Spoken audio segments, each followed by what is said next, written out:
Hola, yo soy Anto Rodríguez y hago este vídeo porque me han invitado a que os hable brevemente de mi tesis doctoral, a que os cuente un poco las cosas que me he ido encontrando en torno a la idea de investigación en artes. Además, justo ahora se cumple un año desde que defendí la tesis y me hace mucha ilusión porque cuando estaba defendiendo la tesis con toda la intensidad y todos los nervios, yo veía a la gente emocionarse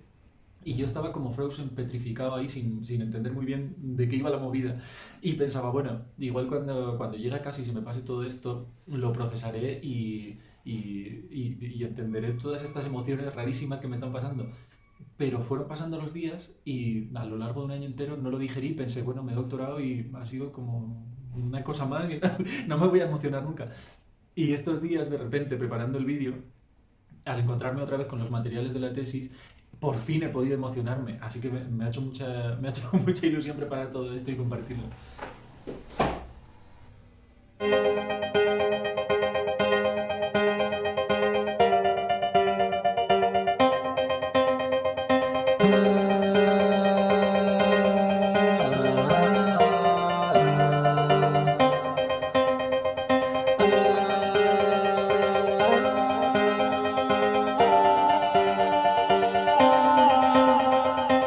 Hablamos de teatralidad cuando quien actúa o quien dispone lo hace en la certeza de estar siendo mirado o escuchado por otros y con la pretensión de determinar o condicionar esa mirada. La consciencia de ser mirado altera el comportamiento o la construcción espontánea para dar lugar a un actuar para el otro, o bien la atención y la construcción son intencionadamente alteradas en busca de esa mirada.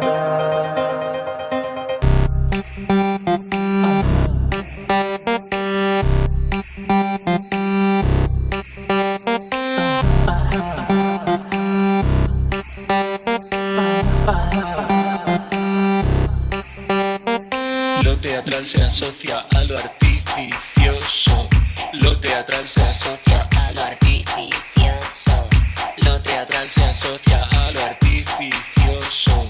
Lo teatral se asocia a lo artificioso. Al identificar lo teatral y lo artificioso, estamos refiriéndonos a una construcción de un exceso en la atención, un exceso en la voluntad de atraer o fijar la mirada del otro, y lo que es exceso delata es la presencia de un cuerpo que construye el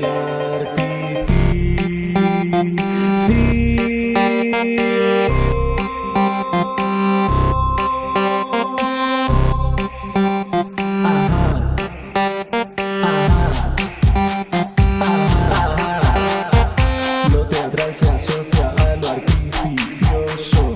Lo teatral se asocia a lo artificioso. Lo teatral se asocia a lo artificioso. Lo teatral se asocia a lo artificioso. Yo me doctoré en la Facultad de Bellas Artes de Cuenca, en la Universidad de Castilla-La Mancha, y dentro de un programa de doctorado que se llama Investigación en Humanidades, Artes y Educación. Mis dos directores de tesis fueron José Antonio Sánchez y Victoria Pérez Royo, que durante 5 años que duró el proceso estuvieron haciendo el esfuerzo, sobre todo al principio, de desplazarme de un lugar rarísimo en el que yo me colocaba, que yo les mandaba todo el rato versiones de la tesis escritas como se supone que las escribiría un académico antiguo que yo me he imaginado desde pequeño. Y, y ellos todo el rato cuando recibían eso se quedaban a cuadros y me decían, no, por ahí no. Entonces todo el rato hacían el esfuerzo de desplazarme a un lugar en el que diera validez a las formas de trabajo que yo tenía, a cómo estaba investigando en la práctica artística, y no a que hiciera una traducción desde mi práctica artística al cómo se supone que se tendría que escribir una tesis académica. Así que fue un proceso maravilloso de descubrir un montón de cosas, de descubrir un montón de taras en el que ellos me acompañaron muchísimo. Y tuve también la oportunidad durante esos 5 años de trabajar con la asociación Artea, y de cuestionarme con ellas a qué me dedico, que es una pregunta que siempre he tenido muy presente, porque yo vengo del ámbito de las artes escénicas contemporáneas, de las artes vivas y la danza, y del teatro, y siempre tengo mucho conflicto con formar parte de ese mundo porque los resultados de lo que yo hago son muy diferentes, o sea, son muy diversos. Puede haber un resultado que es una pieza escénica, pero puede haber otro resultado que es un concierto, o un disco, o una película, o un texto, o un post en un blog, o una serie, muchas cosas que no se identifican tanto con ese ámbito, pero que supongo que el formar parte de ese ámbito también condiciona de alguna manera las preguntas que me hago. Bueno, no lo sé, eso sigo pensando siempre a qué me dedico. Cuando me veo horas y horas ensayando una canción de Camilo VI, siempre me pregunto, ¿pero qué estás haciendo con tu vida? Y estos años de reflexión sobre la tesis han sido años también de reflexión sobre eso y de cómo las preguntas que me hago en mi trabajo las aplico a mi vida, si es que hay alguna separación entre esas dos cosas, y luego también de cómo esas preguntas que me hago en el trabajo y en la vida, cómo podrían aplicarse también a este ámbito de la investigación en artes. A mí me gusta reflexionar sobre la investigación en artes porque es el ámbito en el que se enmarca mi tesis doctoral, y a mí me gusta imaginarlo como el espacio que tiene la investigación en la universidad para entender la investigación como ese lugar en el que no hay nada, que no existe todavía, que está por diseñar. Ya que nuestras investigaciones nunca se han hecho, no podemos saber cómo se hacen. Y tenemos que descubrir cómo se hacen mientras las hacemos, en la propia práctica de la investigación. Y a mí me hace mucha ilusión imaginarme así la investigación en artes, porque me parece un lugar bellísimo en el que la investigación se considera como práctica, y como práctica en la que se descubre el cómo se hace a sí misma, y cómo los contenidos derivan en formas, y cómo los dispositivos que utilizamos acaban arrastrando los contenidos y descubriendo contenidos nuevos. A mí me gusta imaginarme así siempre la investigación en artes, imaginármela como un lugar en el que, por ejemplo, sabemos cómo se escribe un marco teórico en una tesis de otra disciplina. En historia del arte antiguo, si queremos escribir un marco teórico, sabemos cómo tiene que hacerse, o una bibliografía, sabemos cómo se escribe, pero en nuestro ámbito no sabemos cómo se escribe esa bibliografía, porque no sabemos todavía cuál es nuestra investigación. Incluso podemos no saber ni qué estamos investigando en concreto, y estar guiándonos por intuiciones hasta que conseguimos dar cuerpo a esas intuiciones y que de ellas broten las preguntas más definidas, y acabemos descubriendo qué es lo que estamos haciendo y cómo lo estamos haciendo. Entonces, cómo se escribe una bibliografía tendremos que descubrirlo desde dentro de lo que estamos haciendo, que brote de ella, también imaginando, que a mí esto me parece muy complicado y muy bonito, que es que como nuestra forma de trabajo es válida y no necesita validarse traduciéndose a otros métodos, a otras disciplinas de la investigación, ya que nuestra forma de trabajo es válida, no tiene por qué traducirse para entrar en la academia, y entonces lo que podemos hacer es poner en diálogo nuestra forma de trabajo con la forma de trabajo de la investigación en la academia, y con ese diálogo encontrar, porque todas estas cosas tienen sentido, el cómo se escribe una bibliografía, como tiene un sentido determinado de comunicación, de que el conocimiento fluya y podamos intercambiarlo, cómo se comparte este conocimiento nuestro que no sabemos cuál es todavía, o que estamos descubriendo, o que va brotando sobre la marcha, y por tanto, cómo se escribe la bibliografía de este conocimiento nuevo que voy conociendo, cómo comparto esto que estoy haciendo. Así que a mí me gusta imaginar la investigación en artes como ese territorio de la pregunta. Voy a contaros con este atlas algunas ideas que me he ido encontrando durante la investigación, y que creo que me pueden ayudar un poco a definir esta imagen inventada que os decía de la investigación en artes como este lugar que siempre está por diseñar. Para mí el núcleo de esta imagen es la idea de las preguntas que generan nuevas preguntas. Si yo no quiero sentar cátedra ni quiero dar afirmaciones sólidas, puedo encontrar en las preguntas un lugar de acción y de inestabilidad que haga que lo que me cuestiono no se resuelva con una afirmación, con un final, sino que se resuelva con una nueva pregunta. Se va consiguiendo un grado de minuciosidad tremendo en la pregunta y se va profundizando de formas muy diferentes en ella. Y de ella brotan nuevas preguntas que se abren a campos muy diferentes. El esfuerzo, aunque la tendencia sea otra, está en mantenerme en la pregunta. Como las preguntas que brotan no dibujan una línea recta,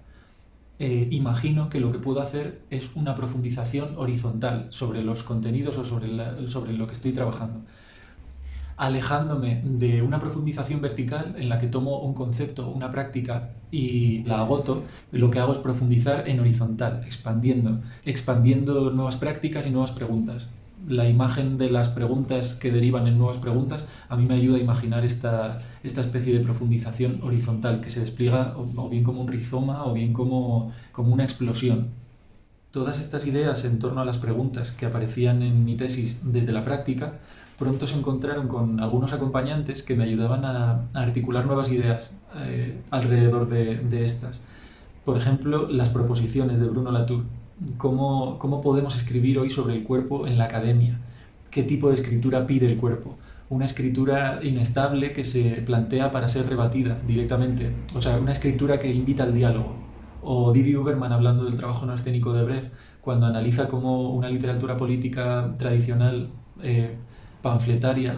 toma partido, se posiciona en un lugar y desde ese lugar lanza su discurso para adoctrinar, y cómo la literatura política de Brecht toma posición, se sitúa en algún lugar desde el que establecer preguntas y desde el que cuestionarse a sí mismo. Las preguntas que generan nuevas preguntas y que van diseñando esta profundización horizontal, para mí van delimitando territorios en los que puedo cuestionarme a mí mismo, o sea, puedo formularme a mí mismo como pregunta dentro de esas. Y esa profundización horizontal, al colocar todos los elementos a la misma altura, sin jerarquía, lo que me permite es poner esas cosas en diálogo y tratar de que una cosa ponga a vibrar a la otra, se pongan a vibrar mutuamente, y al juntarse las armonías de esas vibraciones acaben resquebrajándose los cuerpos que entran en juego en eso. Que la vibración de un cuerpo haga vibrar al otro, vibren juntos y acaben como la copa frente a la voz del niño que canta tan agudo, acabe resquebrajándose, y de ese cuerpo que se resquebraja pueda salir una nueva pregunta. Esto yo empecé a trabajarlo desde la práctica y pronto me llegó la referencia que yo no conocía, Walter Benjamin, que fue uno de los descubrimientos para mí de uno de mis amigos acompañantes, como ya os contaré más adelante. Y la idea de la dialéctica, de las cosas que se ponen en diálogo a la misma altura, fue una de las líneas éticas que me acompañó durante todo el proceso. Esta dialéctica en mi trabajo tenía una forma práctica muy, muy específica, que era la forma del Atlas, con también otro nuevo acompañante que descubrí muy tarde, que fue Avi Barbour. Yo estaba haciendo aproximadamente esto que os estoy enseñando, tanto en la práctica escénica como en casa a la hora de escribir, que era poner las cosas que estaba trabajando a la misma altura y jugar desplazándolas, moviendo unas y otras, dejando que de una saliera una imagen y de otra saliera un texto y de otra un concepto y de otra una práctica, y pudiera ponerlas en diálogo a muchísimas formas y que me fueran permitiendo generar nuevas preguntas inesperadas. Esas reescrituras del Atlas eran las que me permitían desplazarme un poco de los lugares que se van estableciendo como es inevitable, y generar siempre un constante movimiento, y encontrar así preguntas que detonan nuevas preguntas que vienen de los propios materiales y no son solo condicionadas por mis deseos y mis intereses. Y yo pretendía en la investigación hacer ese esfuerzo al máximo de esta especie de ejercicio que es casi ficticio, de no jerarquizar, de que todas las cosas estuvieran al mismo nivel, y llevándolo al extremo de tratar de que la forma y el contenido tampoco tuvieran jerarquía, que no hubiera una por encima de la otra, que del contenido de las cosas que estaba trabajando aparecieran el cómo trabajarlas, y viceversa, que del cómo trabajar de los dispositivos que iba generando y con los que iba jugando aparecieran esas nuevas preguntas o esos nuevos intereses. Encontrarme que en la tesis doctoral no puedo hablar de una reflexión teórica sobre mi trabajo artístico o unas prácticas que acompañan a lo teórico, sino que mi forma de escribir no puedo decir que sea una parte teórica de la tesis, sino que mi forma de escribir es una práctica de la escritura, no solo por este atlas que despliego y que al final es un ejercicio práctico, sino porque la escritura de sí, el articular las palabras, para mí no se distancia tanto del articular el cuerpo en el espacio. Esto me llevaba a pensar también en esta cosa que es que suena casi a coaching, pero que el coaching también ha acompañado mucho el proceso de la tesis. eh, Esta cosa de no proyectar, no estar por delante de la investigación, permitir que la investigación vaya cobrando su cuerpo, ganando su espacio y configurándose sin que yo vaya por delante de ella pretendiendo que los resultados sean de una determinada forma, las preguntas se articulen así, los capítulos vayan a tener que ser X o la bibliografía, como decíamos al principio, se vaya a ceñir a las normas APA. Y por último, en este ejercicio de no proyectar y de no jerarquizar, acoger y escuchar lo que va apareciendo en la tesis. Que esto es una idea que yo escuché un día en un reality. Hace unos años hubo un reality en el canal de televisión 4 que se llamaba La Llamada, que era un grupo de niñas que se iban a un convento intentando escuchar la llamada de Dios. Y la mayoría de ellas no lo conseguían, pero un día una niña rezando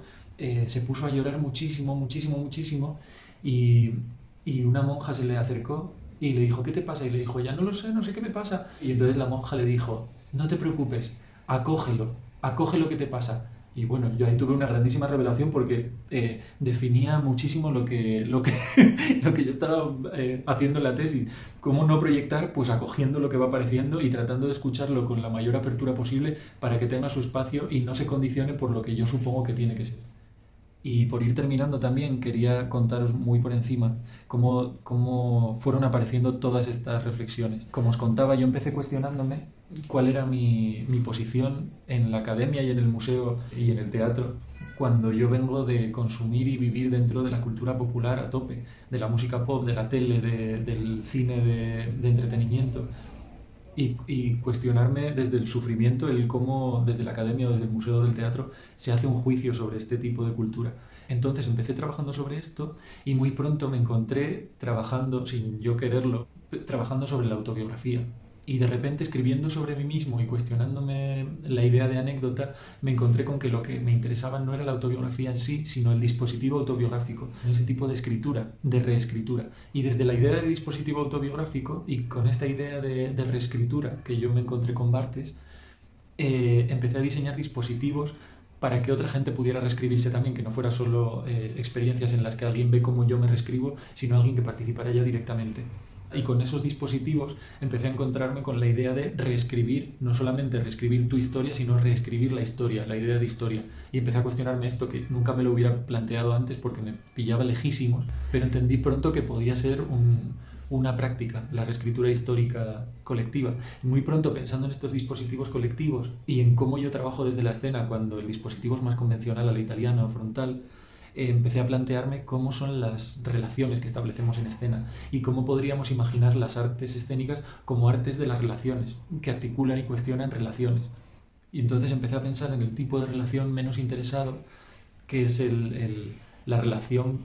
que se constituye como relación por ser relación, sin ningún interés más, que es la relación de la amistad. Y entonces empecé a cuestionarme cómo la amistad podía ser un tipo de relación paralelo al de la relación escénica y cómo yo me relaciono con quienes vienen a ver los espectáculos como amigos y como amigos acompañantes. De cuestionarme estas relaciones empecé a cuestionarme también la relación con la representación y con la representatividad y con la teatralidad. Y desde ahí, acompañado también por Sueli Rolnik, empecé a cuestionarme cómo transformar las cosas desde dentro,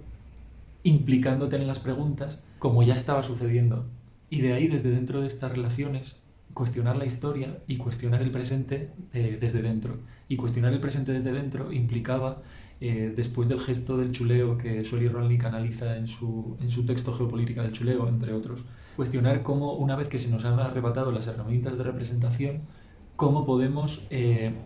desde dentro, sobar esas herramientas de representación que se nos han chuleado y agotarlas al máximo para descubrir cuál es el mecanismo que se esconde debajo de esa representación que se nos da ahora. Y entonces llegué con eso a la idea del troleo, que sigo desarrollando todavía hoy para intentar entender un poco más qué lugar ocupo dentro de esto, por qué sigo viendo Sálvame, por qué sigo entrando a YouTube o por qué estoy enganchado a TikTok sabiendo todas las cosas que eso implica.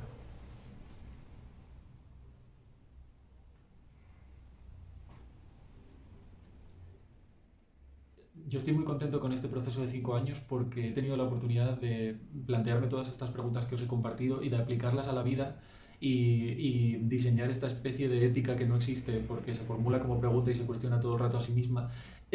y que además propone este lugar peligroso de las verdades que no pretenden ser verdades pero que se configuran como verdades y porque supongo que después de darle tantas vueltas durante tanto tiempo las cosas acaban teniendo un cuerpo tan pesado que parece que no se pueden mover. Esto molaría que nos encontráramos en algún momento y que pudiéramos dialogar un poco más y pudiéramos cuestionar todas estas cosas y desactivar estas preguntas y formular preguntas más guays. Así que ojalá nos podamos encontrar pronto en algún sitio y podamos hablar un poco más y cuestionar todo esto que os he dicho que aunque pretendo que no sea ningún tipo de verdad ni nada parecido, se acaba configurando como algo así.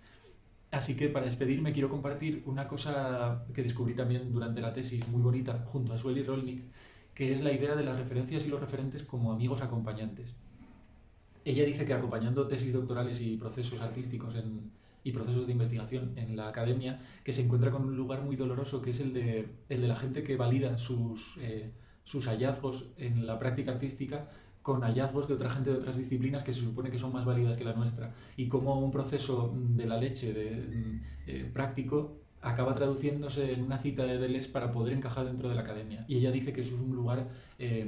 horrible que podríamos reconfigurar y que ella lo hace imaginando que los referentes y las referencias son, en vez de ser legitimadores del discurso, son acompañantes, amigos acompañantes, con los que puedes dialogar y puedes compartir, puedes echar una tarde dialogando con ellos a ver a qué punto llegáis juntas. Entonces a mí eso me ayudó mucho durante la tesis también, como os contaba, como hablo de la tele y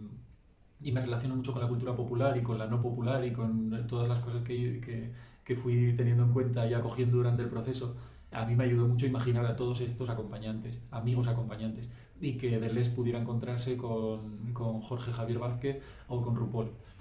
Así que me despido de vosotras enseñándoos esta camiseta que hice para la defensa de la tesis.